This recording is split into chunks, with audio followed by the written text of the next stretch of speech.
ahí estamos bien. Entonces, hoy empezamos no solamente un nuevo teórico, sino que también vamos a empezar con un nuevo módulo del curso.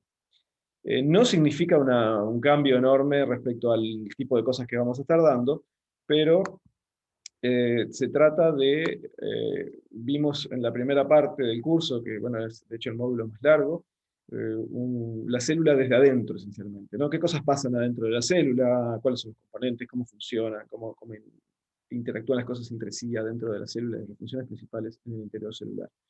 Pero poco de qué pasa en la interacción de las células con otras células, o cómo se consiguen más células, o cómo eso eventualmente se convierte en algo más complicado.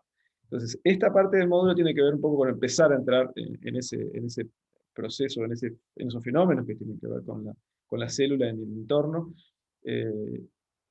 Luego, en el último módulo, sí, ya vamos a entrar más directo a la célula organizándose en tejidos, organizándose en embriones, etc., ¿no? O sea que vamos a ir aumentando la complejidad a medida que ustedes van progresando. Entonces, claramente, lo primero que tenemos que ver para poder entender cómo las células se comunican con el entorno y cómo se comunican entre sí, es esta idea, este concepto de señalización celular. ¿Vale? Así que eso es de lo que vamos a tratar. Bien. Entonces, vamos a hacer una primera parte que va a ser más que nada describir algunos conceptos. Como les digo, insisto, pregúntenme lo que sea necesario. Algunas cosas les van a resultar sencillas, supongo, otras tal vez no tanto, y de a poco vamos a ir. Cada vez va a ser más compleja la clase, sobre todo hacia la clase que viene. Entonces, imaginemos dos células como están acá, dos células que están en un organismo multicelular. Estas células, bueno, estas están cerca, pueden comunicarse entre sí, puede haber comunicación con otras células, a través, ¿cómo son esas comunicaciones? Bueno, una de las clásicas, y las que ustedes seguramente conocen mejor, porque lo han visto antes, o han oído hablar, o lo viven en su propio cuerpo, además, son lo que llamamos los factores difusibles. Entre ellos, factores endocrinos, como son las hormonas, u otros factores que son menos obvios en la vida cotidiana, que son los factores parácrinos o autócrinos, que son los que tienen que ver con la señalización más cercana. Es decir, los factores endocrinos son aquellos que son secretados, generalmente al torrente sanguíneo, o circulan por la sangre, por la linfa, y entonces pueden llegar a largas distancias, a grandes distancias en el organismo, eso hablando de animales, ¿no? Pero también existen en las plantas, y circulan por toda la planta también factores endócrinos.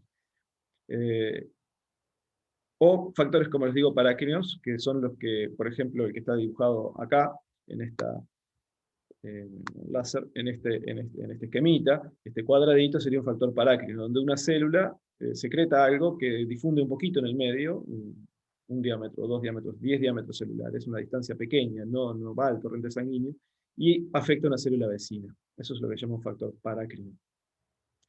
Y después tenemos factores autócrinos, se les llama así, o señalización autócrina, cuando esta célula también puede responder a ese mismo factor, por ejemplo, que secretó. Entonces, se está autoseñalando de alguna forma. Y aunque parezca mentira y parezca, entre comillas, tonto, eso también existe.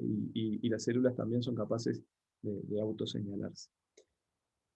Bien, esos factores difusibles, que están en el medio, afuera de la célula, por fuera de la membrana plasmática, y que tienen que de alguna forma afectar a una célula que llamamos blanco. Tenemos la célula emisora de la señal y tenemos la célula blanco, que es la que recibe la señal, este es otro concepto, puede actuar de distintas maneras sobre la célula. La mayoría de los casos, esos factores no son permeables a través de la membrana. Eso quiere decir que no van a poder entrar al interior celular y no van a poder señalizar adentro de la célula directamente. Necesitan de alguna forma algo en la superficie celular que los detecte y que envíe la señal hacia adentro, ¿no? Ese algo es lo que llamamos un receptor de membrana. Entonces, en la mayoría de los casos, los factores difusibles tienen receptores de membrana, son proteínas que están en la membrana de las células, que en la mayoría de los casos son proteínas transmembrana, a veces es algo un poco más complicado, que implica proteínas que son extrínsecas o que solamente tienen un dominio extracelular y entonces se comunican con otras que sí tienen un dominio intracelular, pero implica algo que permita transmitir la señal hacia adentro. Y por otra parte, hay algunos factores, como este triangulito que está dibujado acá, que son capaces de atravesar, que pueden difundir a través de la membrana, porque tienen ciertas propiedades físico-químicas, son pequeños, tienen cierta polaridad reducida, no son cargados, etc. Y entonces pueden atravesar la bicapa lipídica y eventualmente llegan directamente al interior celular. Ya vamos a ir hablando de cada uno de estos tipos de señalización. Después puede pasar también que las células son vecinas, están una al lado de la otra, y que haya un contacto directo entre las células, que haya adhesión celular, que haya proteínas que interactúan entre una célula y otra, y eso emite señales generalmente en ambas direcciones. Entonces las células también se pueden comunicar por su propio contacto. Y eso no es porque se estén tocando simplemente las membranas, sino porque hay proteínas que forman ese nexo, ¿no? ¿Sí? Vamos a hablar más adelante de las proteínas de adhesión celular, por ejemplo, eso es parte de este módulo también. Pero ahora se las menciono como bueno, un lugar donde ocurre señalización también. Y por supuesto, las células también, ustedes sabrán, son capaces de secretar o se encuentran en el entorno muchas veces con lo que llamamos una matriz extracelular, que puede ser secretada por otras células, que son moléculas, son proteínas o glucoproteínas que están en el medio extracelular, generalmente con cierto grado de organización, y para la cual la célula también tiene receptores. Por lo tanto, también puede haber, y de hecho hay siempre señalización, cuando una célula se enfrenta a una matriz extracelular, sea secretada por sí misma o por otra célula, va a haber señalización al interior celular. ¿Vale? Entonces, prácticamente que la célula está, y eso es importante tenerlo en cuenta, la célula está constantemente, podemos decir, bombardeada por señales que vienen del exterior celular. ¿Sí? Y es importante que la célula procese esas señales para poder responder de una forma adecuada. La forma en la que responde la célula y el mecanismo de respuesta es lo que llamamos transducción intracelular de señales. ¿Sí? Es decir, transducción se llama acá, se usa esta palabra que viene de la física, que tiene que ver con la conversión de un tipo de energía en otro, porque bueno, estamos convirtiendo un tipo de señal en otro tipo de señal. Una señal extracelular se tiene que convertir en una señal intracelular. En el caso de las moléculas que difunden a través de la membrana, la transducción es muy rápida, muy breve, y implica muy pocas cosas desde el punto de vista molecular. Igual tiene que haber algo adentro de la célula que lo reconozca, ¿no? Eso ya lo vamos a ver por arriba, porque justamente es un mecanismo sencillo. Pero en muchos casos implica mecanismos relativamente complejos, ¿sí? Una especie de lo que sería en electrónica o en electricidad un relé, es decir, un relevo de señal donde esta señal que está afuera no puede entrar, entonces tiene que haber algo acá que la convierta en otra cosa que está dentro y que sí sea reconocible por la célula. Y a eso le llamamos transducción de señales, en este caso transducción intracelular de señales. ¿Está bien? Bueno, otros conceptos que es importante ir definiendo, y tiene que ver con la respuesta misma de las células, cómo responde la célula a las señales. Y acá vamos a hablar de dos términos. Uno es la competencia y otro es la integración de las señales. Respecto a la competencia, ponerles un ejemplo muy claro, y este es uno de muchos que hay. Como un ejemplo, porque este es uno sí, muy obvio, y una señal aparte que seguramente ustedes han oído nombrar, que es la acetilcolina. ¿Sí? Que tiene funciones diversas en el organismo. Esencialmente funciona como neurotransmisor, en muchos casos, es decir, es secretado por neuronas y tiene funciones sobre células efectoras diversas.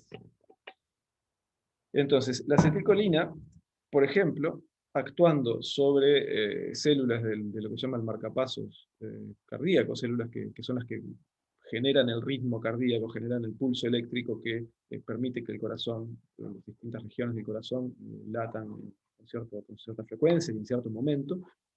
Esas células tienen receptores para acetilcolina, y la forma en la que responden cuando hay acetilcolina en el medio, cuando encuentran acetilcolina, es mediante una disminución en la frecuencia del latido cardíaco. ¿Okay? O sea, esa es una respuesta de esas células.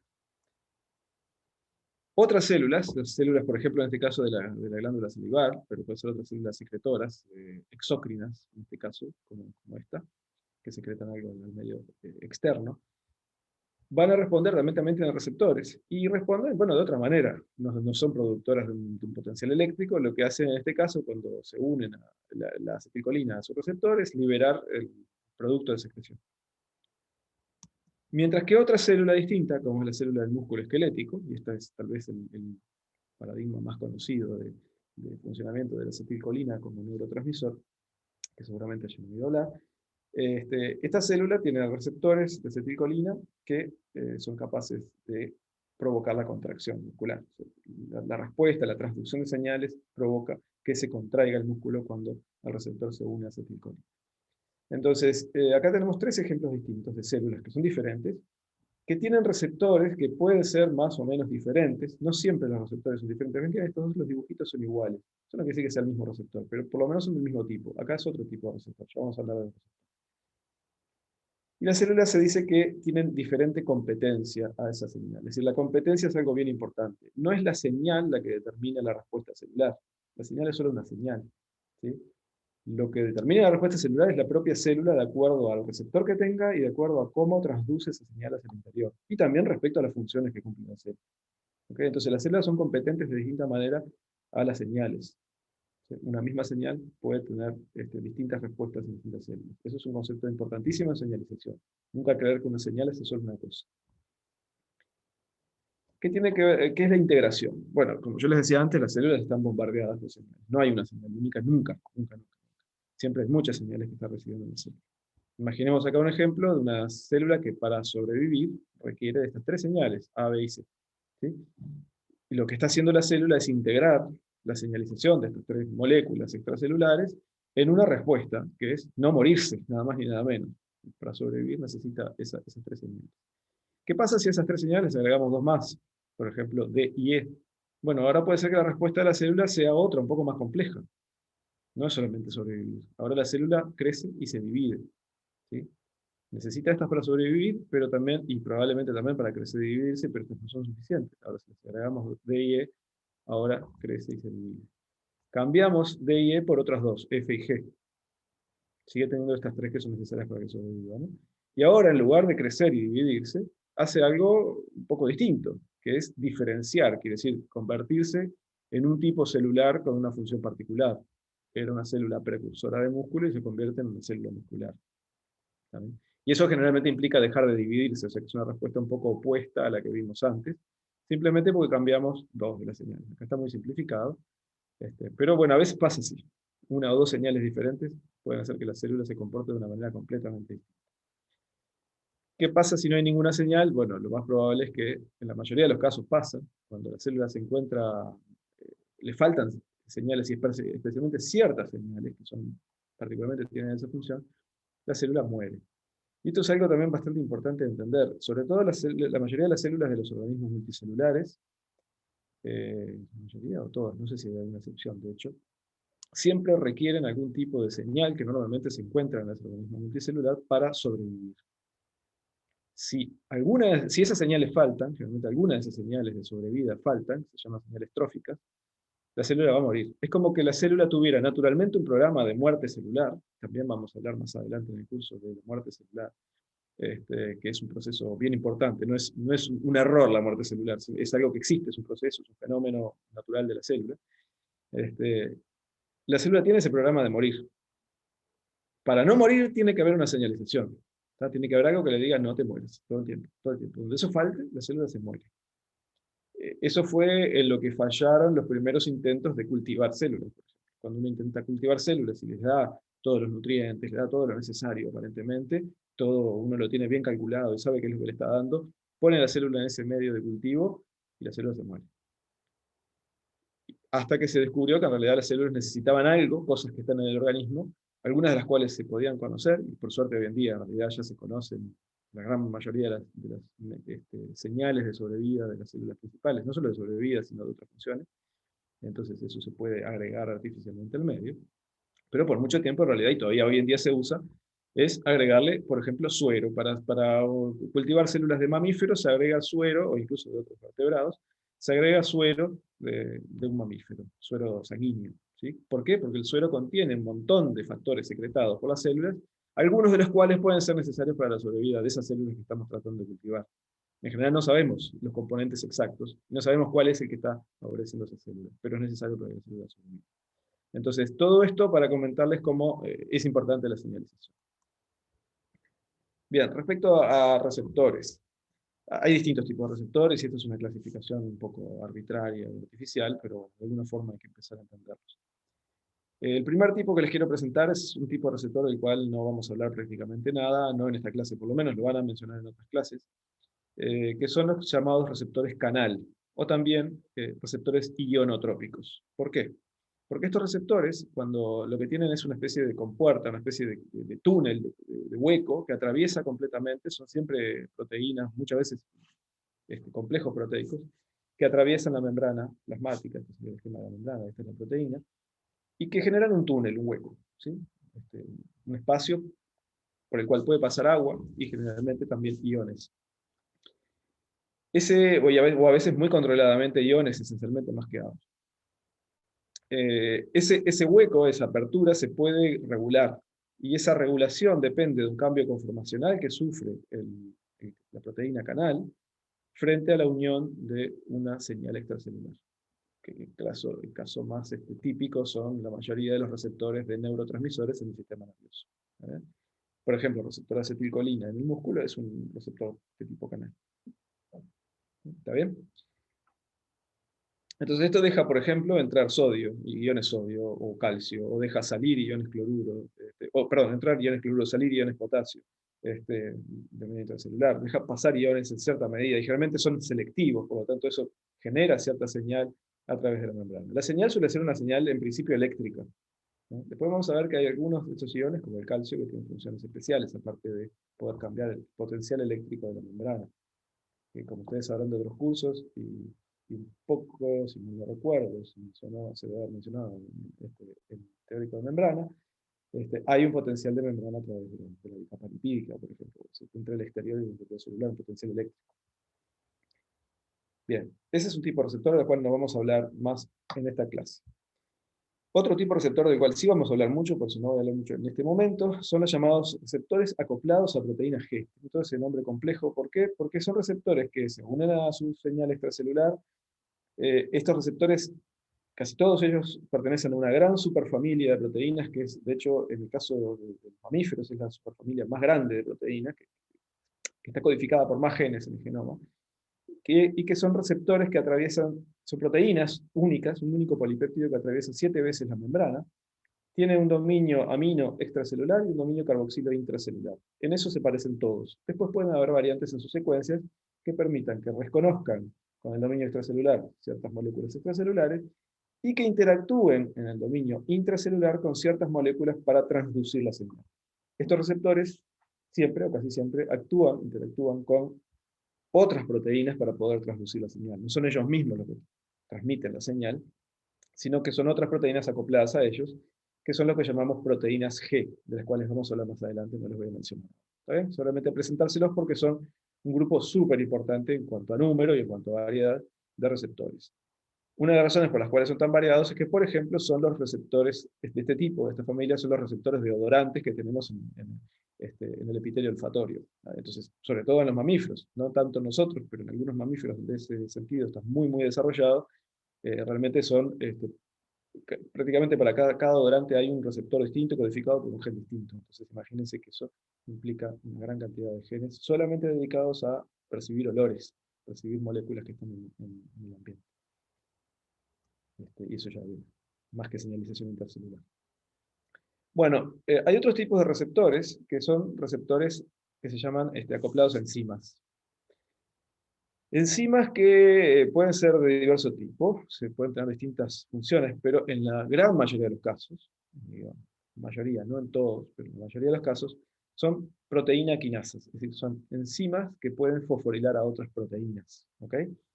Ejemplo, y vamos a hablar de ellos después más adelante, los receptores llamados tirosina quinasa, que como vamos a ver lo que hacen es autofosforilarse, es decir, fosforilarse mutuamente, funcionan como dímeros y se fosforilan mutuamente cuando se unen a la señal extracelular. Es decir, ellos mismos tienen, el propio polipéptido tiene su enzima que es capaz de fosforilarse.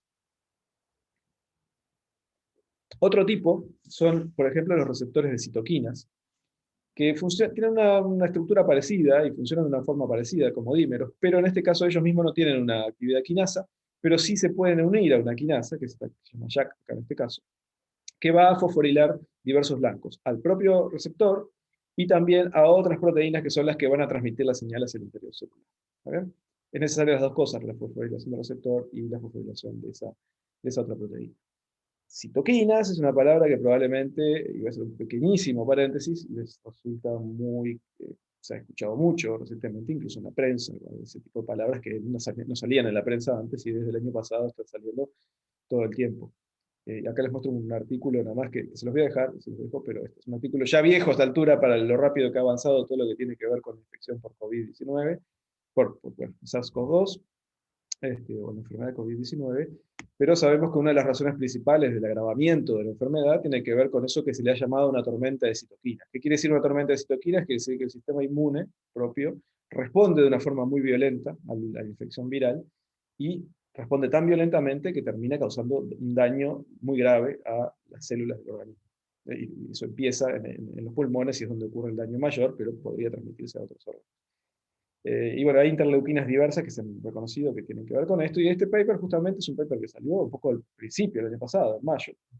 Esto después ha ido, por supuesto, se han ido acumulando más cosas, está acá, pero como un ejemplo nomás, porque tiene un lindo esquema además, donde estaba tratando de encontrar, justamente al descubrir esto, encontrar fármacos, cosas con las cuales tratar esta tormenta de citoquinas, inhibidores de las citoquinas, como esta interleuquina 6, o de los receptores de citoquinas que están acá.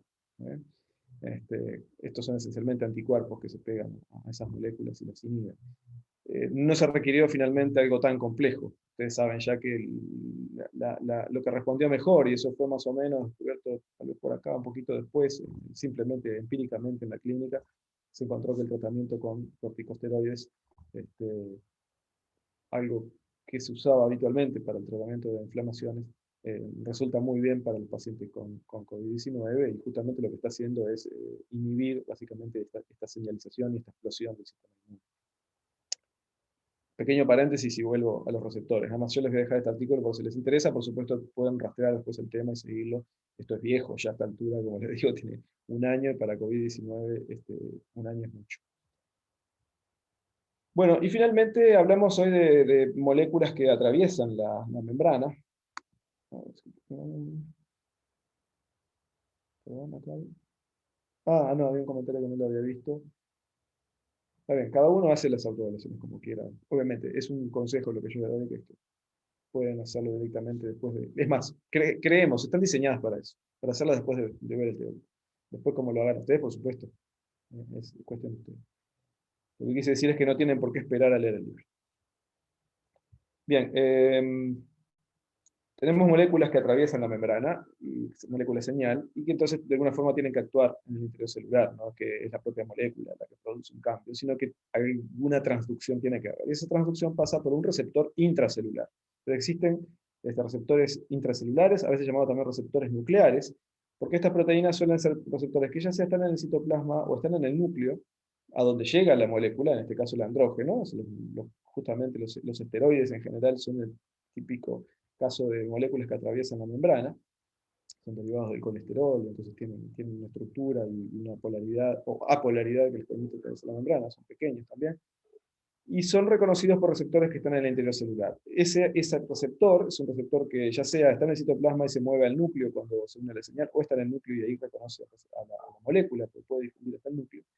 Y van a actuar en general directamente como factores de transcripción. Es decir, la transducción es súper directa, ¿no? Es decir, estos señales actúan directamente sobre factores de transcripción, afectando de esa manera la expresión de genes especiales, particulares. ¿Vale? Entonces, esto es un mecanismo muy, como os digo, muy sencillo, muy directo, del cual no vamos a hablar mucho más. Pero primero la molécula sí, Sofía, difunde a través de la membrana. Ese es el chiste de estas moléculas. De esto no voy a hablar más porque en realidad nos vamos a restringir en esta clase a las moléculas que tienen que tener una transducción de señal a través de la membrana. En este caso no, esta difunde a través de la membrana, atraviesa la membrana, como si fuera agua, y llega a receptores que están en el interior de la célula. ¿Okay? Es el caso también del ácido retinoico y algunas otras moléculas que actúan de forma parecida. Pero ya digo, los esteroides en general, toda la variedad que hay, tienen receptores que son intracelulares. Así llamados también nucleares. Bien. Bueno, acá este es el momento de la clase justamente, y estamos bien más o menos de tiempo. Cuando terminé el mate, que hace rato me serví. Les quiero plantear hacer un ejercicio, un trabajo otra vez en dinámica de grupo. Yo sé que a algunos les queda más confortable o agradable que a otros, y a algunos les gusta más, a otros les gusta menos. Son formas distintas de tener clases. A muchos les puede aburrir muchísimo una clase donde una persona se pone adelante de ustedes y habla y habla y habla. Realmente es aburrido. Y lo entendemos así, por eso es que tratamos de matizar con algún otro tipo de actividades. Y la que les quiero proponer acá justamente tiene que ver con un hito fundamental en la transducción intracelular de señales, que fue justamente el hallazgo de este investigador, Earl Sutherland, un investigador de Estados Unidos, que recibió por este trabajo el Premio Nobel en Medicina en 1971, y es un hallazgo de los años 50, como vamos a ver, que tiene que ver con algo que en realidad uno a priori no pensaría relacionado con la señalización extracelular, que es, él en realidad trabajaba en metabolismo de glucosa. Ese era su tema. Entonces, no sé, ojalá ya hayan pasado por bioquímica y ya hayan visto algo de metabolismo, no sé cuántos de ustedes lo han visto. No tenemos habilitado su micrófono. Ah, perdón, a ver, capaz que no, yo pensé que sí, que lo había activado. A ver, me fijo, porque yo pensé que lo había activado. Ah, pará, mirá, ¿dónde acá? Teóricamente es... Ah, no, no, perdón. Estaba inhabilitado. Ahora sí. ¿Tienen preguntas? Podemos parar ahora en este momento antes de seguir y meternos en el ejercicio. Ahora deberían poder activar el micrófono. Profe, yo tenía una pregunta de la diapositiva Sí, anterior, sí. o sea, puede ser que los receptores tengan que ver en el tipo de receptor que es, tipo si es de una, si pasa de una o si pasa a través, por ejemplo, no sé, de otros, de compartimentos, o sea, que no puede pasar por sí solo el receptor. Tiene que ver con si es hidrofílico o hidrofóbico, o sea, o la composición ¿La del mismo. molécula o el receptor me estás hablando? La La molécula sí. molécula. La molécula tiene que ser, bueno, tiene que ser un poco hidrofílica porque tiene que difundir en un medio acuoso. Tiene que difundir, por ejemplo, por la sangre, o tiene que difundir en el medio extracelular. O sea que no puede ser hidrofóbica, Claro, es hidrofílica, pero son moléculas que son apolares habitualmente o con poca polaridad y no tienen carga, no pueden tener carga eléctrica obviamente para atravesar la membrana, y tienen que ser de tamaño pequeño. Si cumplen con muchos de los factores, de las características de las moléculas que ustedes vieron cuando vieron la clase de membrana, que son capaces de atravesar libremente la membrana. está bien, Incluso más que el agua. Estas claro. moléculas se atraviesan naturalmente más que el agua. El agua, ustedes saben, atraviesa más o menos, pero en realidad generalmente tiene que ser facilitada por acuaporinas o por otros canales. En este caso, estas moléculas sí entran a la bicapa y se entran de un lado y salen del otro. En realidad difunden, no digo como si la bicapa lipídica no estuviera, porque seguro eso enlentece un poco la difusión. Probablemente hay un gradiente entre el exterior y el interior, no sé si alguien estudia eso. Pero sí pueden difundir adentro. Y atraviesan cualquier membrana en realidad. Lo que sí es importante es dónde está el receptor. El receptor puede estar en el citoplasma, y lo que pasa es que cuando la molécula se une al receptor, que es una proteína relativamente grande, ese receptor sufre un cambio conformacional que libera, que muestra en la superficie una secuencia de localización nuclear, que a lo mejor estaba oculta o estaba inactiva. ¿No? Esa secuencia de localización nuclear permite ahora que el mecanismo de transporte hacia el núcleo lo lleve hacia el núcleo. O puede pasar que directamente esa proteína esté en el citoplasma o en el núcleo, y esté en el núcleo y la molécula entre en el núcleo. No sé si respondí la pregunta. Y sí, bien, gracias. No sé si Sofía, vos ya tenías tu pregunta, estaba respondida. Yo sí, sí, era solo para avisar que no estaba dando el micrófono nomás. Te agradezco, sí. Sí, se ve que hice algo mal o me olvidé de activar. Bueno, seguimos entonces adelante. Les estaba contando de El Sutherland y sus hallazgos. Bueno, él trabajaba entonces, particularmente le interesaba esta reacción, algo tan simple como esto, simple, bueno, más o menos, como vamos a ver, pero en principio, simple e inocente, como el glucógeno, que ustedes saben es la forma en que se almacena la glucosa en las células, y sobre todo cuando hay organismos multicelulares en ciertos tejidos, como el hígado, como el músculo, para poder recurrir rápidamente a la glucosa cuando se lo necesita, pero tenerla a su vez en un estado inactivo, para que no esté, por ejemplo, molestando desde el punto de vista osmótico, pero tener gran cantidad, gran reserva de glucosa. es el glucógeno, que es un polímero de glucosa, que se puede hidrolizar por la glucógeno fosforilasa, ¿vale? Que va a provocar una fosforilación en una de las moléculas de glucosa, y eso es lo que provoca la ruptura, la separación de cada molécula de glucosa, produciendo glucosa fosfato, que bueno, esto después se procesa en glucosa directamente. El organismo. Y eso se utiliza para energía.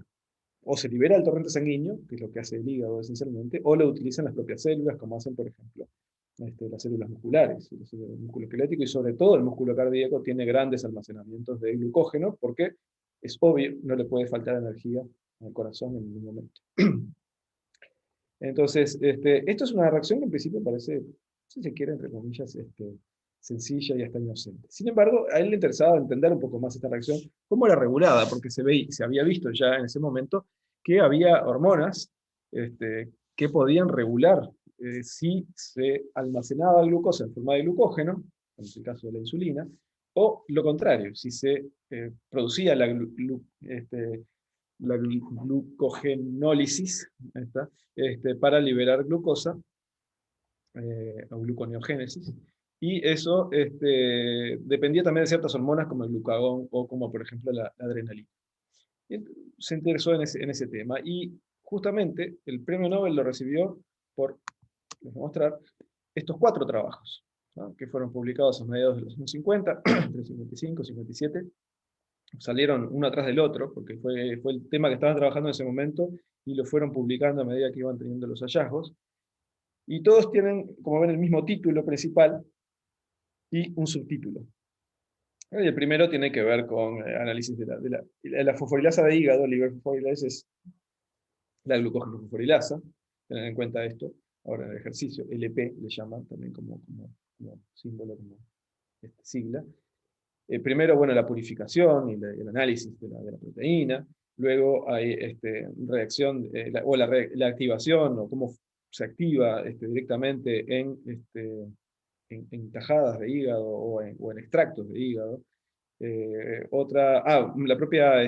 análisis de la inactivación, de la proteína purificada, y finalmente, y este es el artículo que más nos va a interesar, porque es el que tiene más que ver con el tema de la clase, el efecto de estas dos hormonas que mencionamos antes, la epinefrina o adrenalina es lo mismo, y el glucagón, en la activación de la fosforilasa, de la glucógeno fosforilasa, en homogenatos de hígado. Y esto realmente fue un hito enorme, como vamos a ver, porque marcó la identificación de un mecanismo justamente de transducción de estas señales. Entonces, lo que yo les voy a presentar es esto. Esto se los voy a dar, y ahora se los voy a pasar por el chat, para que lo bajen.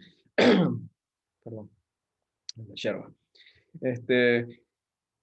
Donde hay tres figuras importantes. Esto es nada más que una para mostrarles qué pasa cuando se agrega adrenalina a un extracto de hígado, y cómo aumenta la actividad, enormemente la actividad de esa fosforilasa al agregar la adrenalina. Y si no se le agrega, no. De hecho, la actividad simplemente cae con el tiempo y no aumenta. Entonces, estas tres figuras, no son todas las del artículo, pero son las principales, un poco hacen esa caracterización de a poquito, van como disecando el sistema, digamos, y el resultado más interesante, ya se los puedo adelantar, ocurre acá. Pero para poder entender esto, está bueno entender esto. Para entender todo esto, capaz que les tengo que aclarar algunos términos, algunas cosas. Algunas están un poco aclaradas acá en la propia imagen, en la propia diapositiva, que se les voy a pasar como PDF. De hecho, ya se las voy a ir pasando así la van bajando. Un segundito. A ver si se los pongo ahí. Ahí lo tienen. Bájenselo todo si pueden, todo lo que puedan, bájenselo. Que luego vamos a hacer división en grupos y vamos a analizar esto un poco en detalle. Entonces, supongo que todos entienden el término homogenato. Si no, porque es algo que aparte, justo, bueno, esto tiene un poco que ver, acá estamos hablando de fraccionamiento subcelular y lo que hicieron. Es algo que en los prácticos lo vamos a ver sobre todo a partir de la semana que viene, o sea que no lo han visto todavía en práctico. Un poco se ha hablado en los teóricos. El homogenato simplemente es algo así como el licuado, digamos, del tejido donde se rompen las células, y se libera todo el contenido de las células mezclado en un líquido que contiene todo. ¿Vale? La ruptura esa es mecánica habitualmente, se puede usar también en un medio, como por ejemplo un shock hiposmótico, hipotónico o algo así, que lise las células, pero la cuestión es liberar todo el contenido celular al medio y que quede todo, contenido celular quiere decir los organelos, ¿no? Por ejemplo, separados, pero, perdón, que quedan todos mezclados, pero se quedan separados de la célula. Eso es un homogenato, es una mezcla de todo. Luego, ese homogenato se puede centrifugar. Ustedes saben que existen técnicas de centrifugación, en particular lo que se llama centrifugación diferencial a distintas velocidades, permite separar distintas fracciones, ¿no? Porque de acuerdo al tamaño, a la densidad de las estructuras, de las partículas que se rompen de la célula, van a sedimentar a distintas velocidades. De esa manera uno puede ir analizando dónde pueden estar las cosas que nos interesan. Entonces van a ver sobrenadante de fracción, quiere decir lo que queda en el líquido que no precipitó. ¿Sí? Lo que precipita es lo que va al fondo. Lo que sedimenta cuando se centrifuga es lo que llamamos el pellet, que aparece acá como PPT, es pellet. ¿Sí? Y supernatante es sobrenadante, es el líquido. ¿Ah? O sea, ahí estamos diferenciando dos fracciones importantes después de una centrifugación. ¿Qué otra cosa? Bueno, el EP ya les dije es la liver fosforilase, es decir, la fosforilasa, la glucógeno fosforilasa, o la fosforilasa de hígado, como ellos le llamaban. No se preocupen mucho acá por las cosas particulares sobre el buffer que usan, y el sulfato de magnesio, el ATP. ¿Qué pasa? Bueno, el buffer es necesario para mantener las condiciones normales, fisiológicas. No importa mucho cuál es, pero tiene que ser un buffer que permita eso. Se sabe que se necesita magnesio, la enzima necesita magnesio para estar activada. Ellos lo habían probado ya antes, cuando la purificaron, etc. Y por otra parte, por supuesto, como implica fosforilación, se necesita ATP para determinar la función de la enzima. Así eh, que es de donde sale el fosfato para la fosforilación. Así que por eso le agregan ATP. Pero no se preocupen, porque eso es como algo constante que lo van a agregar en todos lados para que ocurra lo que tiene que ocurrir. Y la forma que ellos presentan los datos es, presentan el dato del control, así como una gráfica blanca, y luego cuando hacen algo, cuando hacen un tratamiento, por ejemplo en este caso al homogenato lo tratan con adrenalina y con glutagón, eso quiere decir E más G, ven un aumento en la actividad de la enzima, que la miden acá, la miden de una manera determinada, la pueden cuantificar, no vamos a entrar acá en detalle, pero la cuestión es que la pueden cuantificar y pueden saber exactamente, le dan unas unidades que son un poco arbitrarias, de actividad de la enzima. Entonces ven la actividad basal, digamos, sin las hormonas, y cuando agregan las hormonas tienen este aumento. ¿Tá? Entonces ponen esto en blanco, es decir, la actividad total es esta, en este momento, pero les ponen esto en blanco para mostrar cuánto fue la diferencia. ¿Tá? Es decir, eso es lo que significan estas barras rayaditas. Y bueno, y son distintas condiciones que van a ir ellos haciendo a lo largo del proceso.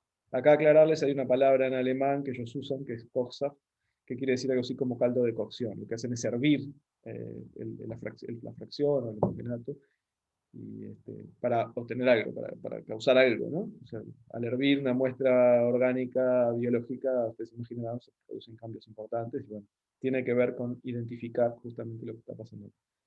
Entonces yo les voy a dejar esto, que ya espero que lo hayan podido bajar, todos. También les voy a dejar justo en eso que les pasé, en ese PDF, está esta diapositiva, que dice qué es lo que espero que ustedes hagan ahora. Les voy a separar en grupos, ahora vamos a ver de acuerdo cuántos son ustedes, en cuántos grupos hacemos, para que no sean grupos muy grandes tampoco. Y la idea es, una, analizar los resultados en el conjunto. Otra, extraer las conclusiones generales que puedan, lo que entiendan de esos resultados.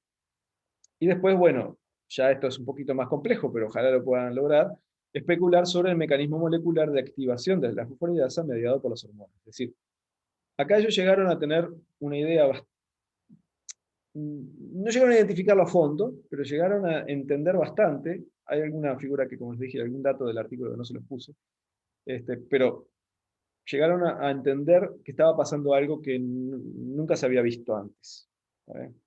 Y tiene que ver con la transducción de señales. Entonces, justamente, es un modelo que ellos pueden generar en este momento, que luego se confirmó, pero en este momento es un modelo. Bueno, la idea es que ustedes a ver si logran llegar a la misma idea, al mismo modelo, a la misma hipótesis que llegaron estos autores, a ver si ustedes son capaces de ganar un Nobel, por ejemplo, de mañana. Sí, así de simple. Entonces la idea acá es que después cada uno, les voy a dar 15 minutos para trabajar. Yo voy a ir entrando igual en los grupos, por si tienen dudas, o me pueden llamar, como se hacía las veces pasadas. Y cada grupo va a nombrar uno o dos voceros, una o dos personas, para comunicar las conclusiones. ¿Está bien? Voy a chequear esto. Estamos grabando, ¿verdad? ¿Sabes qué? Pasó que no estoy grabando, me parece. Uy. Sí, profe, dice grabando ¿Sí? la clase. Acá está. Uy, Estoy bueno, grabando estoy ahí quedando arriba a la loco. izquierda. Ya estoy quedando loco. ¿Ven? Yo el Nobel no lo voy a agarrar. Bueno, la idea entonces es hacemos eso. Los voy a separar en grupos ahora enseguida. Y entendieron la idea, la consigna y qué es lo que tienen que hacer. Les voy a dar 15 minutos. ¿Tienen el PDF? ¿Lo pudieron abrir? Se ríe de mí, Sofía. Yo también. ¿Entendieron? ¿Y tienen el PDF? ¿Lo pueden abrir? Confírmenme eso, por favor, antes de que pasemos a grupos. Sí, Bueno, los voy a profe, dividir yo en grupos. ¿Perdón? creo que es un problema mío de que cuando lo mandan por el chat nunca me llega a mí. ¿No te llega? Puede ser Raro.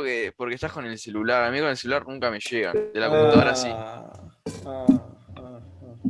¿Son muchos de los que no les llegó? Supongo que la mayoría están con la computadora. Porque si hay alguien en el grupo No, sí, está. claro, claro. Sí, se puede compartir pantalla, no sé, se lo pueden pasar de otra manera a lo mejor. Cualquier cosa me avisan, si no lo pudieron tener. Son esas dos diapositivas Ah, que les ya, dije, sí, nada más. Iliana, si lo pasó por el grupo. Sí, está. Bueno, entonces voy a armar los grupos. Lo voy a hacer un poco aleatorio porque no tengo otra forma. Y vamos a ver cuántas salas, unos 30 estudiantes aproximadamente. No tenemos docentes presentes, ¿verdad? Solo yo. Creo que no. Bien. Vamos a hacer unos grupos de 6. Hacemos 5 grupos, 5 salas.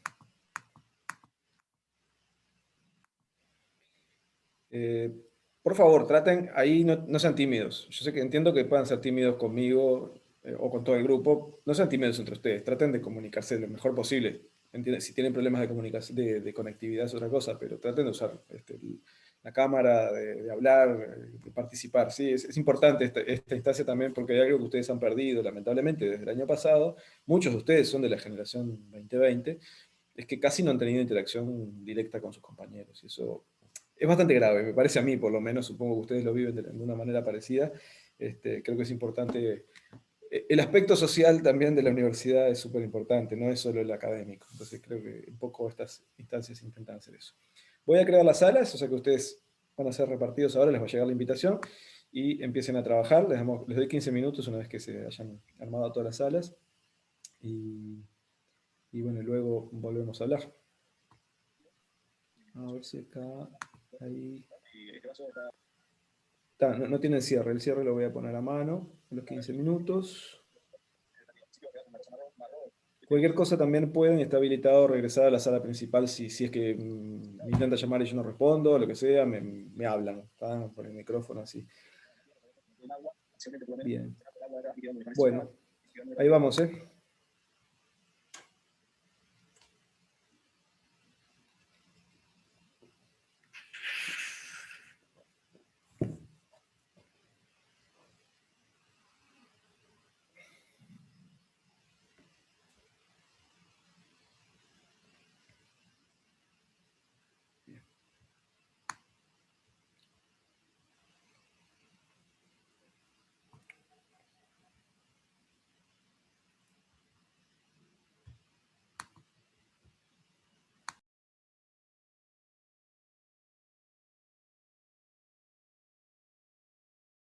También, así la discusión se incluye en la grabación.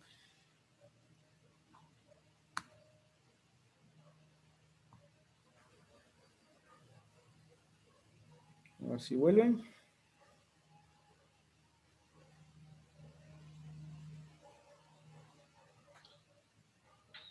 Creo que volvieron, profe. ¿Mm? Creo que ya volvieron todos, me parece. ¿Ya volvieron todos? ¿No? Ah, sí. Bien. Vamos a volver a compartir pantalla, entonces. Esperen un momentito que lo que voy a hacer es sacar esto para acá. Eso. Y pantalla 1, sí, compartir. Esto lo voy a correr ahí. ¿Están viendo la pantalla ahora? Sí. Volvamos para atrás. Ahí.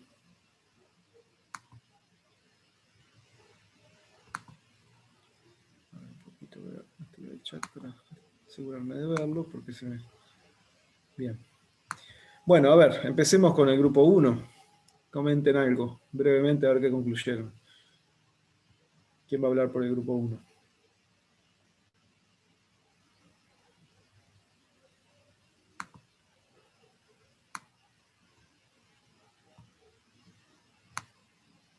Estoy esperando. Estamos todos expectantes.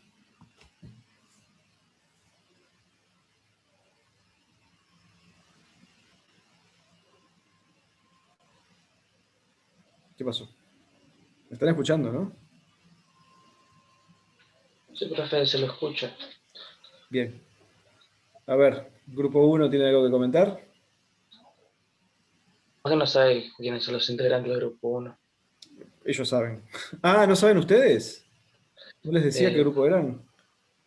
O sea, Creo cuando que no. entramos a la sala, Claro. te dice entrando sala tal, pero Ok. puede que no sepamos ahora mismo quién. Nosotros, yo sé, por ejemplo, que yo y otros más estamos en el grupo 4, somos la sala 4, pero Ah, bueno, entonces vos sabías en qué sala está. El grupo que les sala, lo mismo. Los que están puede que no te en hayas sala fijado. 1, capaz que no se fijaron. Puede ser, sí. Capaz que no tienen conclusiones, profe. Los que no sean 3, los que no sean 2, 3, 4 o 5, esos son la 1. A ver, la 2, si no, seguimos con la 2 entonces. ¿Los de la 2 se dieron cuenta? Sí, justo se nos cortó la discusión ahí. Hola, sí. Bueno, a ver, cuenten algo. Eh, Vamos a ver. Después a las cansadas llegamos a una conclusión, Bien. sí, que podría ser como que hay un organelo involucrado, que sería la mitocondria, Ok. eh, que eso lo prueban como haciendo las centrifugaciones a más velocidades. Estoy señalando como está. Como que centrifugan a Tengo diferentes pantalla. Sí. velocidades y a la Sí. que no debería de haber mitocondrias, como que no hay una variación por más que haya hormonas. Ok. ¿Qué otra conclusión? La otra conclusión era que las altas temperaturas iban a inhibir a todas las enzimas. Y después lo último, tipo, se nos cortó, pero estuvimos hablando de cómo generaba energía la mitocondrias y estuvimos tipo relacionando el ATP, después vimos también lo del hígado y vimos lo de en el músculo, pero tipo se nos cortó ahí porque estábamos diciendo como que en el músculo la glucosa estaba fosforilada, entonces no podía salir y lo utilizaba tipo como para consumo propio y la glucosa del hígado sí podía salir porque había transportadores y tenía una enzima en particular, pero a eso como que no llegamos tipo a una conclusión como determinada porque se nos cortó a mitad que estábamos hablando de eso. Claro. Y en Pero realidad Ok. llegamos, como que relaciona. Se sí, que fueron un poco llegamos a más lejos de lo que relacionarlo con se eso esperaba. porque, ¿cómo era? Porque decíamos que podía ser eh, como una señal, como si fueran las hormonas una señal que viene de afuera, que le Sí. avisa a la célula y la mitocondria sería la que marca fosforilando a la glucosa, que puede salir como energía. Y ahí empezamos a hablar de cómo funcionaba la mitocondria y cómo saca el fosfato del ATP, y por eso empezamos a hablar de eso. Claro, y que podía romper tipo, o sea, fosforilando el ATP, desfosforilando el ATP, podría convertir en ADP y al romperse enlaces se iba a liberar energía.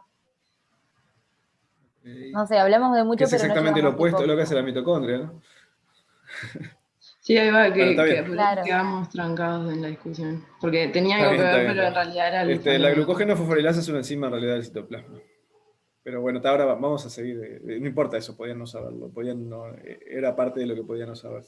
A ver, ¿quién más tiene comentarios? ¿De la sala 3 se autoidentificaron? Sí.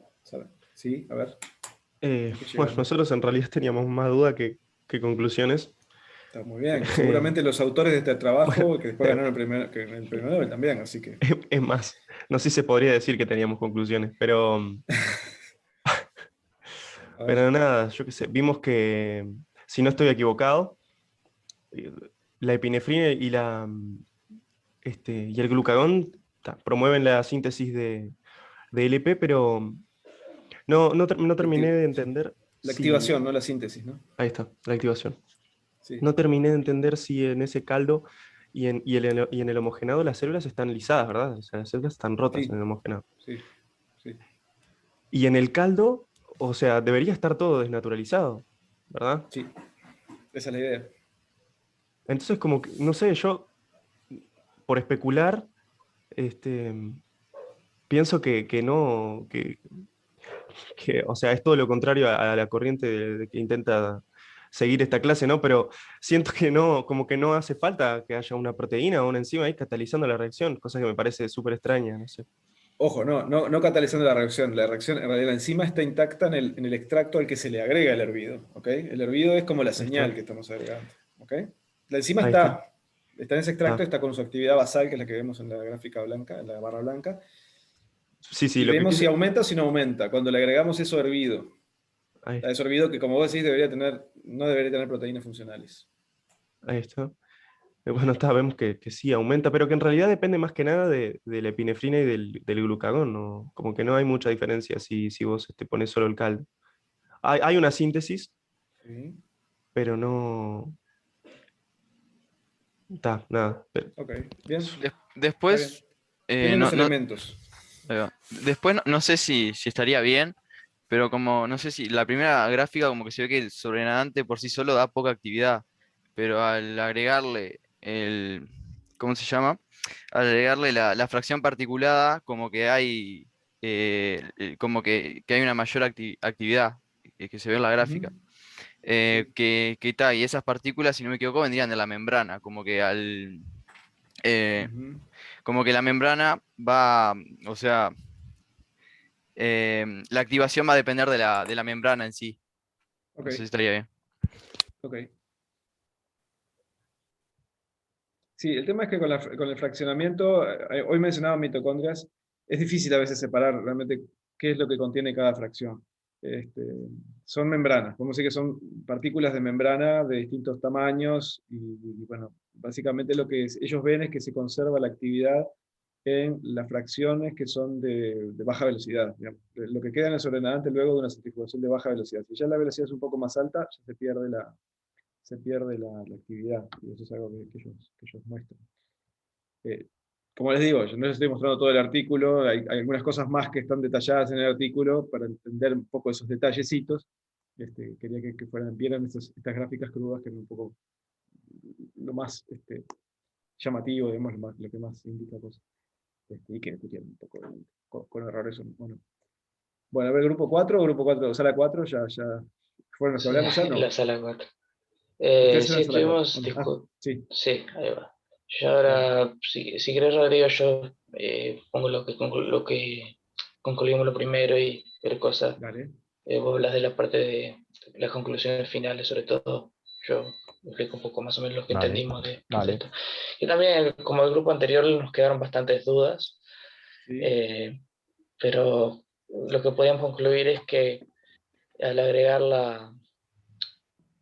el homogenato, el epinefrina y el glucagón, sintetizaba una cierta cantidad de LP, pero al No agregar sintetiza, sino que la... activa, ojo. No se sintetiza, se activa perdón, la enzima. activa, aumenta la Recuerden eso. actividad. Pero cuando agregamos, por ejemplo, de fosfo LP, aumenta en gran proporción, en gran Mm. manera. El sobrenadante también, tras hervirlo, al agregar concentraciones de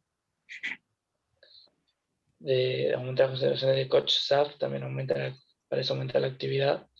Pero después, al final, yendo a la figura 3, lo que entendimos es que si se agrega demasiado sobrenadante, al principio, bueno, aumenta la actividad, pero conforme se agrega más y más concentración, parece que decae la actividad. ¿Para O cuál sea, estás? no, Perdón, no se registra un aumento. ¿En cuál ves de La calidad? En la la figura figura 3. No es la Ok. concentración, es la centrifugación. Claro, esa es la velocidad de centrifugación. Ahí está. Ah, ok. Sí, G ahí está indicando la velocidad de centrifugación. Son sobrenadantes Ahí. resultantes de centrifugaciones a cada vez más alta velocidad, eso quiere decir que tenés cada vez menos partículas.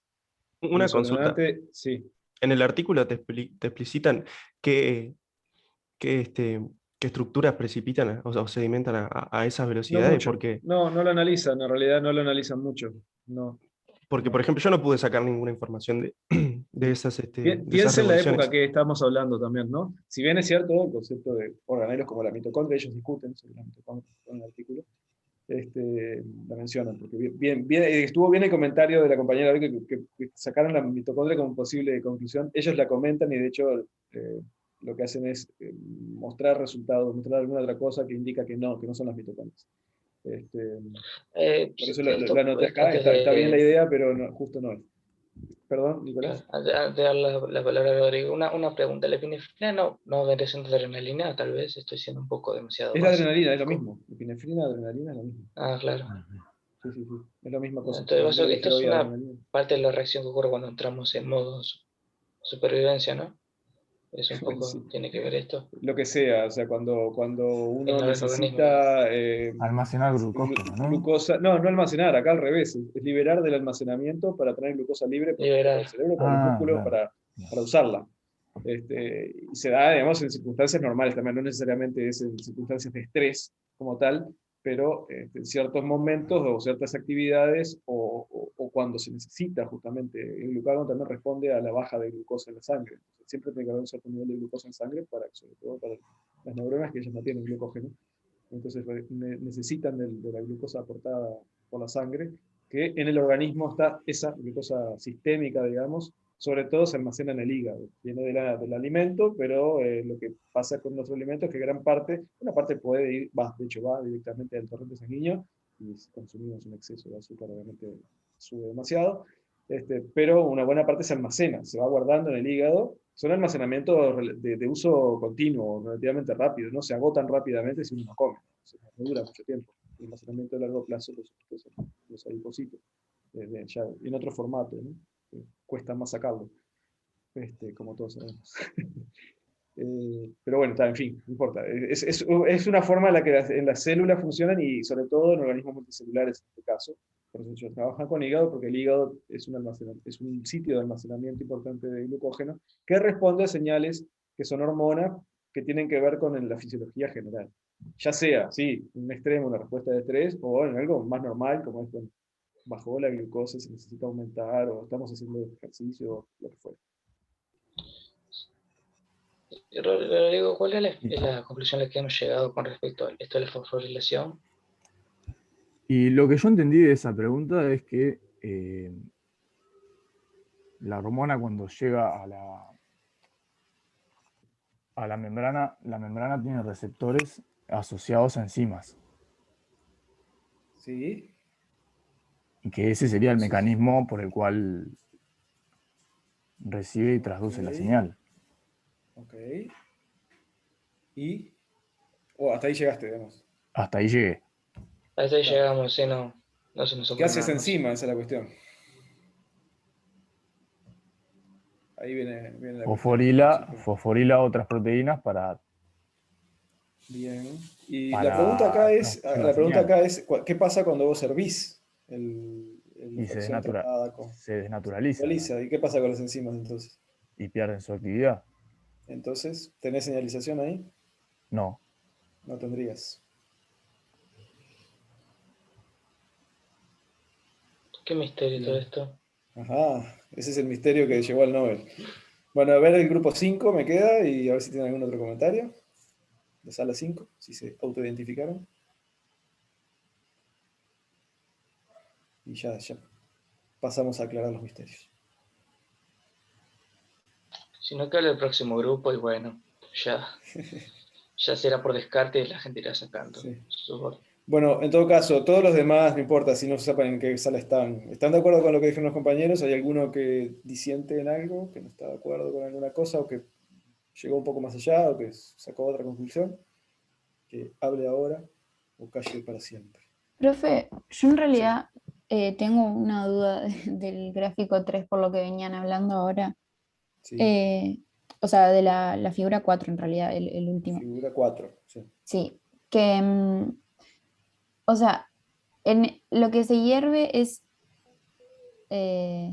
solo el sobrenadante, digamos, o sea, la enzima, ya hay enzima funcional y a eso se le agrega el Exacto. sobrenadante. Vos tenés el homogenado con la enzima, ¿sí? Sí, Pero no está activado. Eso es lo que te da esta actividad basal. Y a eso le agregás cosas, que es el experimento que hacen en todos lados. Le agregan, van agregando cositas distintas para ver qué cosas generan actividad. Bueno, acá tienen una fracción que generaría actividad normalmente, pero ¿qué le hacen? La hierven. Es una fracción que generaría actividad, porque está tratada con epinefrina, y con adrenalina y con glucagón, etc. Pero la hierven. O sea que eliminan todas las proteínas y, bueno, lavan también, con lo cual lo que había libre de adrenalina y glucagón también lo elimina, porque es una fracción. Entonces se quedan con algo que está ahí en esas partículas o en esa fracción que resistió el hervido. Ese es el tema. Esa sería la conclusión principal. está, gracias. ¿Ok? Hay algo acá que resiste el hervido. En el trabajo ellos logran también purificar, sin identificar, logran analizar bioquímicamente con cromatografías y con diálisis, etc.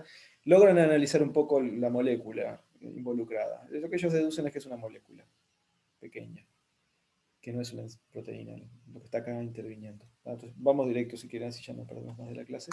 Si tienen igual comentarios o algo, vamos aclarando. Estas son las conclusiones principales del trabajo. ¿No? Se las dejo acá. La formación de la fosforilasa,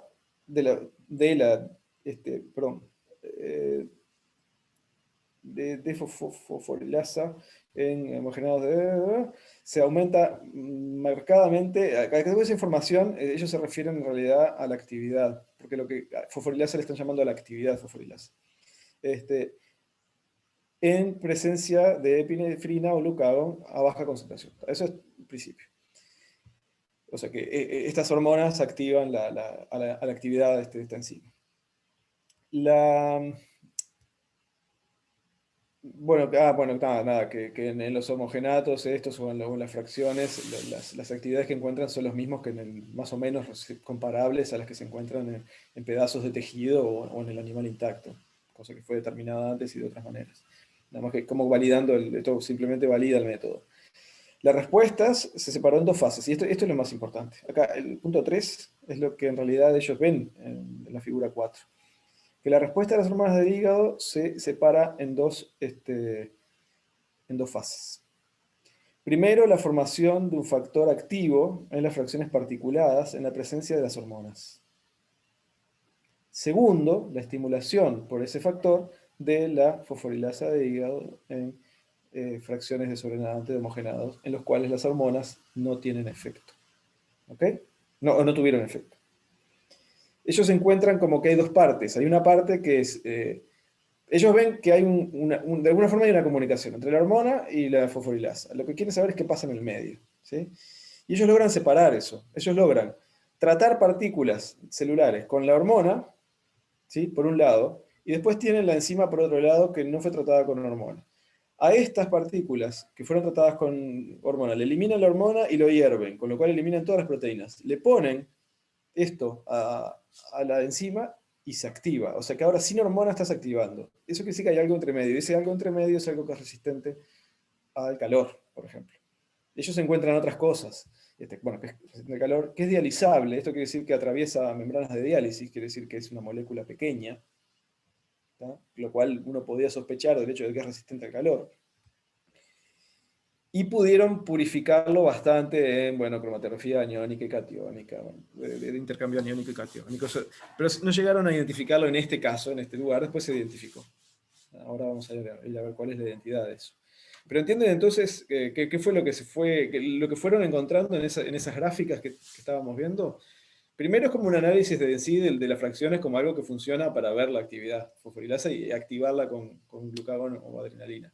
Y luego, en la última, como yo les decía, en la figura 4, es donde logran separar eso, porque acá, si agregan las partículas esas hervidas, pero no tratadas previamente con glucagón y epinefrina, ven una activación muy pequeña. Esa activación es muy fuerte cuando agregan una cierta cantidad de eso que fue previamente tratado. Es decir, ya no están ni el glucagón ni la adrenalina acá. Hay algo que quedó por el tratamiento y que es resistente al calor. Y bueno, esto es nada más que si agregan la mitad, el efecto es la mitad, más o menos. ¿Entienden ahora? Yo no entendí ahí. ¿Te animás a volver a la figura? Sí. Dijiste que en la última barra, en las dos últimas, no hay adrenalina y glucagón. No se está agregando adrenalina y glucagón al extracto o a la fracción, a su nadante en el que están activando la fosforilasa. Lo que se está agregando es un hervido que fue de partículas que fueron previamente tratadas con glucagón y epinefrina. Ah. Luego eso se lava, se hierve y se pone. O sea que ya el glucagón y la adrenalina no están más y ni tampoco ninguna actividad enzimática. Por eso lo que hoy comentaban de que sea una actividad enzimática, bueno, tal vez sí, y vamos a ver que sí, pero en realidad no la están viendo acá, en este experimento. Justamente porque la están eliminando. O sea que si hubiera actividad enzimática acá no se ve. Pero sí ven que hay algo que quedó en esas partículas luego del tratamiento. Y ese algo obviamente es distinto al glucagón y la adrenalina. Y es algo que además que no son proteínas. Profe, Sí. sería como un mensajero secundario, ¿no? Bueno, esa es la palabra clave. Lo que encontraron acá es que hay algo que se produce como secundariamente a el primer mensajero, la primera señal, que es la hormona. Y eso vamos a ver ahora, después se definió como segundo mensajero. Y vamos a ver primero la vía, ahora como la conocemos, muy esquematizada, pero la vía esta de activación de la glucógeno fosforilasa. ¿Está bien? Esta es la vía simplificada. Acá está la adrenalina, actuando sobre su receptor. Es un receptor acoplado a proteína G, como les mencioné hoy, con 7 pasos a través de la membrana, que en sí mismo no tiene actividad enzimática, sino que lo que hace cuando se activa es activar, ahora después vamos a ver cómo funcionan estas proteínas G, que al activarse estas proteínas G, que son proteínas de membrana, ven que gran parte de la reacción está ocurriendo en la membrana, van a activar a esta enzima, y acá es donde aparece una enzima que se activa por la señal. Y esa enzima, perdón, la enzima está acá, perdón, mal yo la enzima es esta de membrana acá, esto marrón. Es esto que se llama adenilato ciclasa. La adenilato ciclasa, ¿qué hace? Agarra ATP. ATP, acuérdense que es algo súper abundante en el citosol. O sea, si ustedes quieren hacer algo, usen ATP, porque va a haber un montón, ¿no? Son cositas que están ahí flotando en el citosol siempre y que pueden servir para un montón de cosas. No solo para obtener energía, sino también para señalizar. La célula usa mucho el ATP para señalizar, sobre todo adentro de la célula. Entonces toma ese ATP y lo que hace ahora es convertirlo en lo que se llama una hidrólisis, que además genera una estructura particular que se llama AMP cíclico. Ahora después creo que hay un esquema por ahí de la estructura del AMP cíclico. ¿Vale? Es una molécula que normalmente no está en el citosol en muy poca cantidad. ¿Sí? El ATP es muy abundante, el AMP cíclico es muy poco abundante. Ese AMP cíclico, ¿qué hace? Ahora ese AMP cíclico actúa sobre una enzima que es una quinasa, que a su vez activa a una fosforilasa quinasa, que es la que va a activar por fosforilación a la glucógeno fosforilasa. Estos pasos implican lo que se llama una cascada de fosforilación. Es algo bastante común en los sistemas de transducción de señales. Y esto, bueno, esto es el resultado que ellos ven. O sea, ellos estudian, vamos a ver, tienen la hormona, adrenalina o glucagón. Actúan sobre receptores distintos, pero hacen lo mismo al final. ¿Está bien? El receptor no es el mismo, cada uno tiene su receptor. Encuentran que hay ahí está. Encuentran que hay una molécula pequeña que se produce aparentemente en el interior celular, después de que se tratan las membranas con adrenalina, y que es resistente al calor. Eso es el AMP cíclico, después se descubrió. ¿Qué es esto que ven acá? Esto es lo que hace la adinilatociclasa. Libera pirofosfato, o sea, dos moléculas de fosfato unidas, una molécula de fosfato doble, digamos, bifosfato, y cicla, genera un círculo acá con este fosfato que se une a este otro grupo carboxilo. Entonces, eso es lo que se llama AMP cíclico, es una molécula relativamente rara, normalmente en el citoplasma. Solamente se genera por esta enzima y generalmente solo frente a señales extracelulares.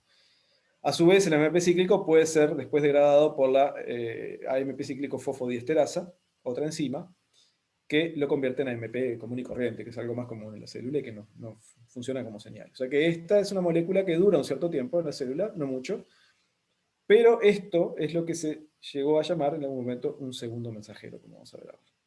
Primer mensajero es la hormona, segundo mensajero en este caso es el AMP cíclico. Entonces fue el primer segundo mensajero que se descubrió, y eso fue lo que le llevó al premio Nobel en el año 71, recién cuando se identificó después más adelante qué era esa molécula que ellos encontraron. Ellos no lo encontraron en esos artículos.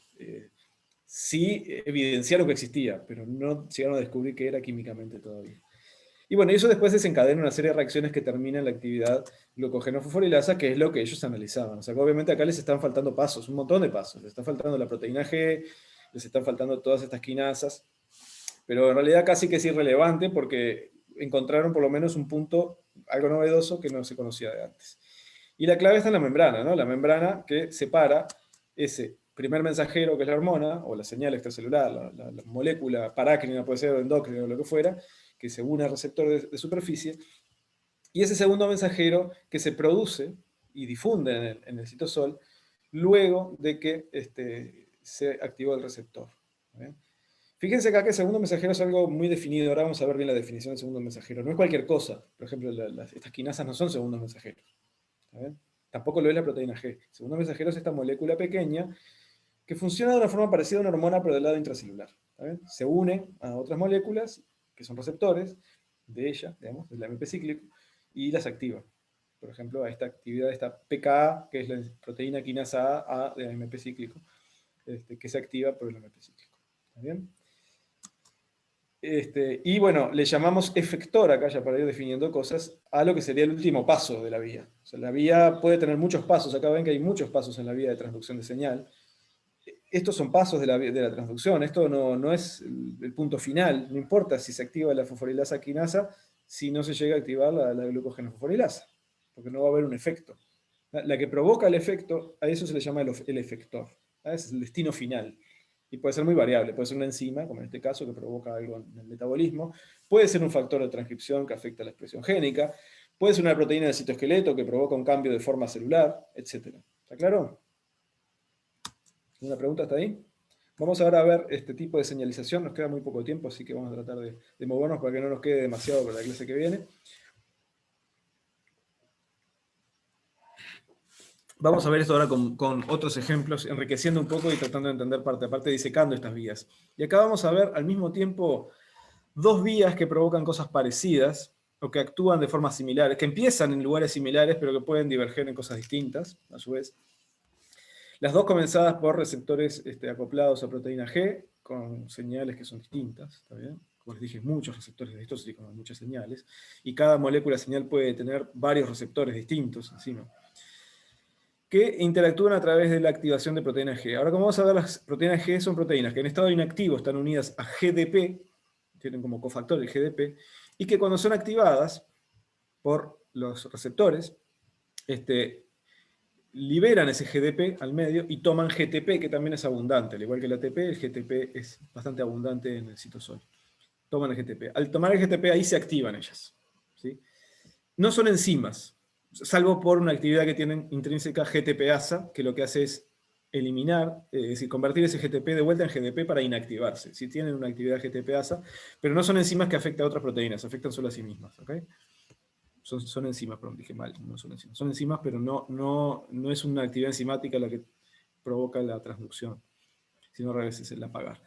Lo que hacen es unirse a otras proteínas. Ellas interactúan con otras proteínas y activan o inactivan, pero en este caso, en los dos casos que vamos a mostrar ahora, activan enzimas. ¿Sí? Dos enzimas. Una que la acabamos de ver, la de anilatociclasa, y otra que les estoy presentando ahora, que es esta otra enzima que se llama fosfolipasa C, beta. ¿Ah? Esto es porque hay un set distinto a cada receptor, de proteína G, etc. O sea, este grupo de moléculas lo que activa en lugar de la adenilatoxiclasa es a la fosfolipasa C. En cambio, este otro grupo de moléculas activa la adenilatoxiclasa. ¿Está bien? Esto implica que son distintas moléculas las que estamos viendo, del mismo tipo, pero distintas. Distinta identidad. ¿Qué van a hacer estas enzimas? Van a tomar como sustrato moléculas que son abundantes en la célula, por ejemplo el ATP que mencionamos antes, o el fosfatidilinositol bifosfato, del cual tal vez se acuerden, seguramente hablaron durante el teórico de membrana, ¿sí? Es un fosfolípido de la membrana que se encuentra enriquecido en la monocapa interna de la bicapa lipídica, está distribuido heterogéneamente como otros, y representa aproximadamente el 1% de todos los lípidos de la membrana, o sea que es relativamente abundante. Y tiene una estructura particular, ¿no? Está formado por ácidos grasos, como ustedes saben, y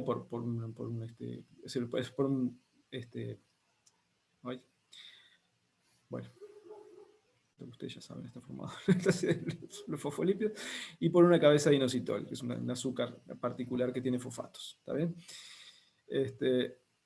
Y esto difunde libremente en la membrana. Es una molécula libre que difunde libremente en la membrana. Y el ATP en el citosol. Cuando se activa la fosfolipasa C y cuando se activa la adenilatoxiclasa, lo que se produce justamente es el clivaje, o el cambio, o la lisis, la hidrólisis de esas moléculas, muy abundantes de la célula, para producir productos que normalmente no son abundantes en la célula. Y esos productos son los que llamamos segundos mensajeros. ¿Por qué? Porque esos van a tener ahora sí un efecto. Y acá, la adenilatoxiclasa ya la acabamos de ver, convierte el ATP en AMP cíclico. El AMP cíclico es el segundo mensajero. Esta otra es un poquito más complicada y más interesante, porque produce al mismo tiempo dos segundos mensajeros, al clivar al fosfatidilinositol bifosfato. Produce, por un lado, diacilglicerol, que es hidrofóbico y queda en la membrana, queda en la bicapa lipídica y difunde en el plano de la membrana libremente. Y produce, por otro lado, porque lo cliva, lo corta en dos, inositol trifosfato, perdón, ¿no? Que es la cabeza, esa hidrofílica del fosfolípido, que se libera en forma de inositol trifosfato y queda libre en el citosol. A su vez, el inositol trifosfato, lo que hace, ya vimos recién, pero ahora les muestro lo que hace el AMP cíclico, el inositol trifosfato tiene como principal sustrato, como principal receptor, perdón, a moléculas, proteínas de la membrana del retículo endoplásmico. Y acá aparece otro actor, que es otro segundo mensajero. Lo que hace es activar la producción de otro segundo mensajero. El ion calcio, ustedes saben, es bastante abundante en el medio extracelular y también se almacena en algunas regiones, en algunos compartimentos celulares, en la mitocondria, por ejemplo, y también se almacena en gran cantidad y hay un enorme gradiente entre el retículo endoplásmico y el citosol. Es decir, el retículo endoplásmico es un sitio de almacenamiento muy importante, tiene bombas muy potentes de calcio que bombean calcio continuamente desde el citosol hacia el interior. Entonces acá hay un gran gradiente de calcio entre el interior del retículo endoplásmico, la luz del retículo endoplásmico, y el citosol. Este receptor es un canal de calcio, ¿sí? El receptor de IP3. Cuando el IP3 se une a su receptor, se abre el canal de calcio y violentamente sale una oleada de calcio al citosol. Calcio que normalmente no está en el citosol. O hay muy poquito, muy poquito. Hay miles de veces menos de concentración de calcio normalmente acá que acá. Y ese calcio a su vez va a actuar sobre moléculas. Por ejemplo, en este caso, después vamos a ver la calmodulina, es una proteína que se une a calcio y ya en sí misma puede desencadenar respuestas celulares. Se va a unir a distintos efectores desencadenando respuestas celulares, que es estos son los efectores, digamos. Esto que está acá abajo. Otra cosa que puede ocurrir es que se activen quinasas, eso también lo mencionamos. Puede haber cascadas de fosforilación, puede haber quinasas de proteínas que se activan. ¿Cómo se activan? Bueno, de distintas maneras. Hablamos hoy de receptores que son quinasas. Bueno, los segundos mensajeros muchas veces también activan quinasas. Por ejemplo, de este lado vimos antes que el AMP cíclico se une a esta proteína que está inactiva, la PKA, proteína quinasa A, y la activa. Y esa misma es la que va a fosforilar los efectores. O bueno, a veces una molécula que activa el efector, por ejemplo, el caso de la fosforilasa quinasa. pero ya provoca respuestas celulares. Estas quinasas tienen como muchos sustratos posibles y generan muchos efectos, no solamente, en el caso de la PKA, no es solamente la activación de la glucógeno fosforilasa, sino un montón de cosas más, fosforila factor de transcripción, fosforila proteínas de la membrana, del citoesqueleto, etc. O sea, los efectos suelen ser bastante, lo que llaman pleiotrópicos, es decir, afectan muchos aspectos de la célula. Otra enzima importante, interesante acá, es la PKC. Fíjense que acá los nombres son medios parecidos porque más o menos se encontraron en la misma época y tienen que ver con el segundo mensajero al que se unen. Esta, la AMP cíclico, esta otra depende del calcio, por eso la C de PKC, proteína quinasa C, porque requiere calcio. Pero además de calcio requiere diacilglicerol. Esta PKC, por lo menos la mayor parte de las PKC, vamos a ver que hay varios tipos, requieren al mismo tiempo la unión a dos segundos mensajeros para activarse. Diacilglicerol y calcio, que se activan los dos aparecen cuando se activa este tipo de vías de señalización, ¿ok? Que activan la fosfolipasa. Si la fosfolipasa C provoca la producción de calcio y de diacilglicerol, que a su vez activan a la PKC. Y la PKC también tiene muchos sustratos diferentes, igual que la PKA, entonces actúa directamente afectando respuestas celulares sobre los efectores. ¿Más o menos entendieron esto? Entonces lo que les dije acá son 4 mecanismos grandes que tienen las vías de transducción intracelular de señales. Una es la activación de proteína G, otras son las propias interacciones moleculares. Una molécula simplemente por interactuar con otra puede estar transmitiendo una señal. Otra es la producción de segundos mensajeros. Ahora enseguida vamos a ver, nos queda un ratito, bueno, no nos queda un ratito, ya estamos terminando la clase. Vamos a ver luego las características de los segundos mensajeros, que deben tener los segundos mensajeros, pero que son moléculas que se producen, que difunden en el medio intracelular, en el citosol, y la fosforilación de proteínas. Y antes de terminar, quiero cerrar con una cosa más, que es mostrarles otro mecanismo que existe y que no tenemos que olvidarnos, y es que las células son complejas, tienen compartimientos, ¿sí? Sobre todo las células eucariotas. Y que entonces una forma también de señalizar puede ser cambiar de localización una molécula, una proteína. Y acá les muestro un ejemplo con proteína quinasa C. Yo les dije la proteína quinasa C como una enzima, pero en realidad hay por lo menos 12, en los mamíferos, por lo menos 12 isoformas distintas, que son codificadas por genes distintos de PKC, que tienen el mismo tipo de sustrato, por eso se llaman PKCs. No todas se activan exactamente igual, pero sí son una misma familia. Todas estas son PKCs, las que llaman clásicas, que se activan por calcio y por diacilglicerol.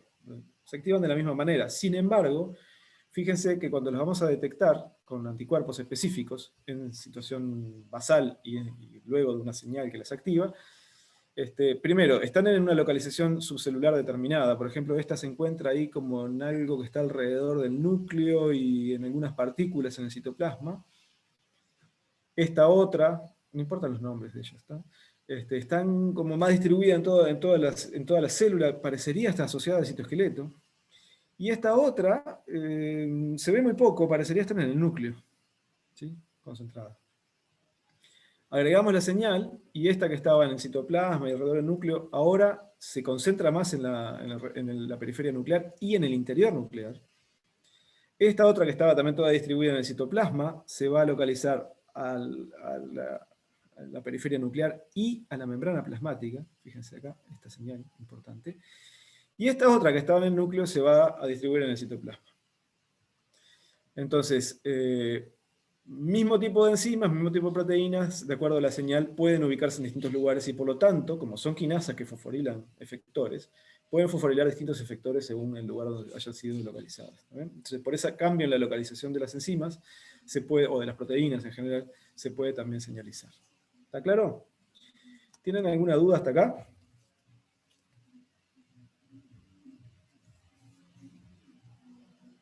Los que quedan, a ver si rajaron mucho. No rajaron tantos. ¿Alguna pregunta? La próxima clase arrancaremos desde acá. Aquí ven las características generales esenciales de los segundos mensajeros y arrancaremos con esto de vuelta para recordarlo. Lo tienen ahí para leerlo, se los voy a dejar Profe. en el PDF. Sí. Dime. Una pregunta. ¿En qué capítulo está esto del Bruce Albert? En ¿Tenés el idea? capítulo que diga señalización celular, no me acuerdo, el número del capítulo no los retengo. Seguro hay, de hecho si no me recuerdo son 2 capítulos. Por lo menos uno seguro, en el que se concentra todo lo que tiene que ver con señalización celular. Buscan en el índice. Del Bruce Albert o de cualquier otro libro. El Bruce Albert obviamente es nuestro libro principal, pero no no suelo retener el capítulo del libro en el cual se habla de tal cosa. De todos modos tienen que leer todo el libro. Pero sí, si quieren leer ahora particularmente este tema y profundizar, seguro lo van a encontrar. Hay un capítulo dedicado especialmente, por lo menos un capítulo, dedicado especialmente a este tema. En las ediciones más nuevas, por lo menos. En las ediciones viejas estaba un poco distribuido. ¿Alguna otra pregunta?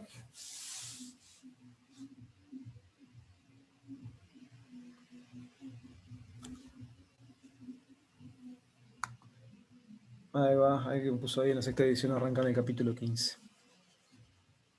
Sí, recuerden que también las versiones impresas y las versiones en PDF electrónicas del libro tienen distinto número de capítulos. Este tema es central y está en la edición principal, pero hay algunos capítulos que faltan en la edición impresa, porque hubiera sido un monstruo de libro así de alto, si se imprimía todo. Les recomiendo igual que hagan búsqueda, utilicen lo que se llama el índice alfabético del libro también, ¿no? O sea, al final los libros siempre tienen un índice alfabético y si quieren buscar, pueden buscar ahí como por palabra clave, como si estuvieran buscando en un buscador. Entonces ahí pueden ver en qué capítulos se habla de qué temas y qué páginas generalmente. Entonces a veces hay un capítulo, en este caso hay un capítulo, pero hay temas para los cuales no hay precisamente un capítulo, sino que el tema está un poco distribuido. Bueno, una forma de ir directamente a leerlos es buscar en el índice alfabético. Aparte del índice temático o de capítulos que está al principio, hay un índice al final alfabético. Y eso es una buena guía también. Bueno, si no hay más dudas, damos por acá por terminada la clase. Luego les voy a subir, les subo, van a tener todos los artículos, todos los artículos de Sutherland los van a tener, si les interesa en algún momento leerlos, el PDF de esto y bueno, y la grabación de la clase. Bueno, y cualquier duda me pueden escribir, me pueden contactar a través del EVA, mejor así a través del foro es el mejor lugar de la clase, es el mejor lugar para plantear dudas o comentarios, lo que quieran. ¿Estamos? Bueno, nos vemos el martes entonces, que tengan un lindo fin de semana. Igualmente. Encerrados en casa.